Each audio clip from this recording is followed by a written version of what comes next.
Hola a todos y bienvenidos. Para quienes trabajamos con el framework de Spring, muchas veces su funcionamiento parece magia. Pero como toda buena magia, tiene un truco, un proceso súper bien definido. Hoy vamos a desvelar esa magia. Vamos a seguir la historia completa de un Spring Bean desde que es una idea hasta que se retira. Y esta es la pregunta del millón, ¿cierto? Ponemos anotaciones como @autowired o @transactional y todo parece que funciona solo. Pero entender qué pasa detrás de cámaras no es solo para satisfacer la curiosidad, para nada. Es la clave para resolver problemas bien complejos y escribir código mucho más eficiente. Así que vamos a abrir esa caja negra juntos. Aquí está nuestro mapa, nuestro itinerario. Vamos a seguir la vida de un BIM paso a paso, desde el diseño y la creación, pasando por su vida útil, hasta su despedida final. Muy bien, empecemos por el principio. El corazón de cualquier aplicación Spring es, claro, el Bean. Pero, ¿qué es un Bean, en realidad? A ver, en palabras simples, un Bean no es un objeto cualquiera que creamos con la palabra new. No, es un objeto cuya vida entera, desde que nace hasta que muere, es administrada por el contenedor de Spring. Nosotros le decimos al contenedor qué necesitamos y cómo lo queremos, y él se encarga de todo el trabajo pesado. Antes de meternos de lleno en los detalles técnicos, vamos a ver el panorama completo. La vida de cada Bean, sin excepción, se puede resumir en 3 fases fundamentales. Esta es, digamos, la vista de pájaro. Tenemos inicialización, uso y destrucción. Todo Bean, no importa lo complejo que sea, pasa por este mismo camino. Es simple, es lógico y es la base de todo lo que vamos a explorar a continuación. Desglosándolo un poquito más. Primero, la inicialización, que es donde el contenedor crea y prepara al Bean para la acción. Luego viene la fase de uso, que es la más larga, donde el Bean está activo, trabajando, respondiendo a lo que la aplicación le pide. Y finalmente, la destrucción, un cierre ordenado donde se liberan todos los recursos. Ok, ahora sí, vamos a sumergirnos en la primera fase, la inicialización. Y lo más interesante es que no arranca con la creación del objeto. No. Empieza mucho antes, con el diseño de su plano, su blueprint. Fíjense bien, el primer paso aquí es Load and Process Bean Definitions. O sea, antes de que exista un solo objeto, Spring se pone a leer todas nuestras clases de configuración, las que tienen @configuration, @component, todo eso, y crea un mapa mental de cómo se va a ver la aplicación. Y aquí es donde entra en escena nuestro primer personaje especial, el Bean Factory Post Processor. Hay que pensar en él como un arquitecto que pueda revisar los planos y decir, vamos a cambiar esto de aquí, antes de que empiece la construcción. No trabaja con los objetos, trabaja con las ideas, con las definiciones de esos objetos. Y este diagrama lo ilustra perfecto. Las definiciones de App Config y Test Infrastructure Config entran a la Bean Factory. Justo después, y aquí está la clave, antes de crear ninguna instancia, el Bean Factory Post Processor entra en acción.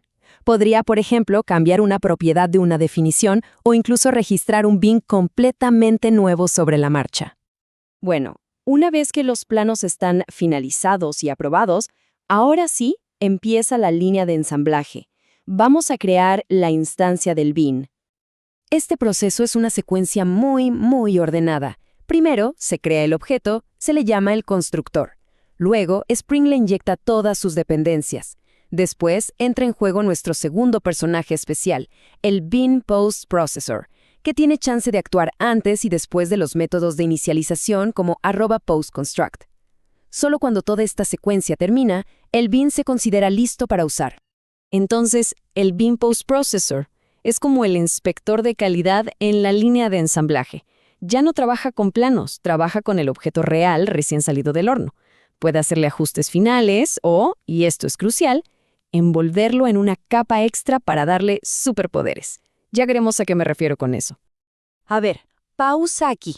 Es súper importante no confundir a estos dos. El Bean Factory Post Processor, BFPP, es el arquitecto. trabaja con los planos antes de que exista el objeto. El Bin Post Processor, BPP, es el inspector de calidad en la fábrica. Trabaja con el objeto ya construido, durante su creación. Uno es el arquitecto, el otro es el inspector. Uno trabaja con la idea, el otro con el producto final. Listo. Nuestro bin está completamente inicializado y preparado para trabajar. Pasamos a la fase de uso. Aquí es donde vamos a ver cómo esos superpoderes que mencionamos cobran vida. En el escenario más básico, cuando se llama a un método en el Transfer Service, la llamada va derechito al objeto Transfer Service Implement, sin intermediarios, simple y directo. Pero aquí es donde la cosa se pone interesante. Si el método tiene la anotación @transactional, ¿recuerdan al Bin Post Processor? Bueno, pues durante la inicialización, envolvió a nuestro Transfer Service Layer en un objeto especial llamado Spring Proxy. Ahora, la llamada ya no va directo al bin, primero pasa por este envoltorio. Exacto. ¿Para qué sirve este intermediario? No es solo un paso extra. Es el mecanismo que habilita algunas de las funcionalidades más potentes y, mágicas de Spring. Observemos el flujo con calma. La llamada llega primero al proxy. El proxy, a través de algo llamado interceptor, habla con el Transaction Manager y le dice, oye, inicia una transacción. Solo entonces le pasa la pelota al método original del bin. Cuando el método termina, el proxy toma el control de nuevo para hacer commit si todo salió bien, o rollback si hubo un problema. Y todo esto sin que nuestro código de negocio se entere de nada. Es una genialidad. Y para que lo sepamos, Spring tiene dos maneras de crear estos proxies. Por defecto, usa los proxies dinámicos de JDK, que necesitan que el bin implemente al menos una interfaz. Si no hay interfaz, no hay problema. Puede usar otra librería, CGLIB, que crea una subclase del bin en tiempo de ejecución. El efecto final es el mismo, pero el mecanismo por debajo es un poquito diferente. Ahora vamos a un problema del mundo real. ¿Por qué este código va a fallar? Miren, tenemos una clase Bank Transfer Service que implementa dos interfaces.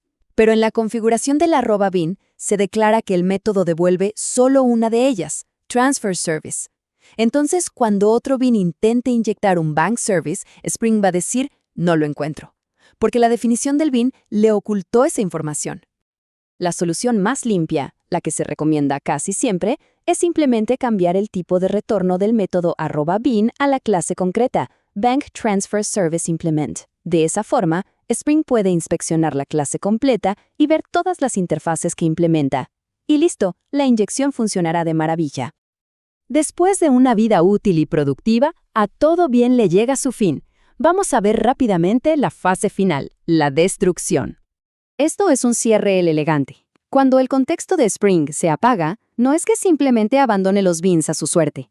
Busca cualquier método que tenga la anotación @predestroy y lo ejecuta.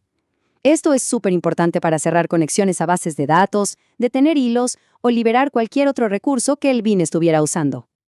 Y este es el gran resumen de todo. Conocer este flujo, desde los Bin Factory Processors hasta los proxies y el @predestroy, nos da el poder de entender por qué las cosas funcionan y, más importante aún, por qué a veces no funcionan. La magia desaparece y se convierte en ingeniería pura y dura. Así que la próxima vez que estemos escribiendo una aplicación Spring, ojalá podamos ver más allá de las anotaciones y visualizar toda esta increíble línea de ensamblaje trabajando tras bambalinas. Y con ese conocimiento, la verdadera pregunta que queda en el aire es, ¿qué vamos a construir ahora que conocemos el secreto?